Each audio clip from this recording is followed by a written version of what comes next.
Ang mabuting balita ng Panginoon ayon kay San Lucas. Papuri sa iyo, Panginoon.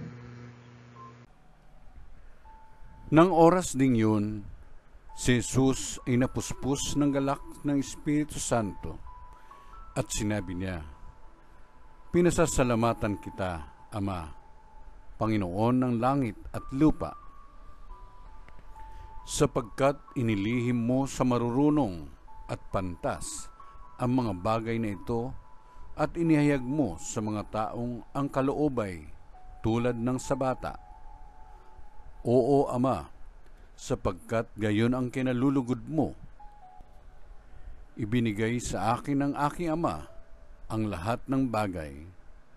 Walang nakakikilala sa anak, kundi ang Ama, at walang nakakikilala sa Ama, kundi ang anak, at yaong marapating pagpahayagan ng anak." Humarap si Jesus sa mga alagad at sinabi, na di naririnig ng iba, "Mapalad kayo, sapagkat nakita ninyo ang inyong nakikita ngayon. Sinasabi ko sa inyo, maraming propeta at mga hari ang nagnasang makakita ng inyong nakikita, ngunit hindi nila nakita. Hinagad din nilang mapakinggan ang inyong naririnig, ngunit hindi nila napakinggan."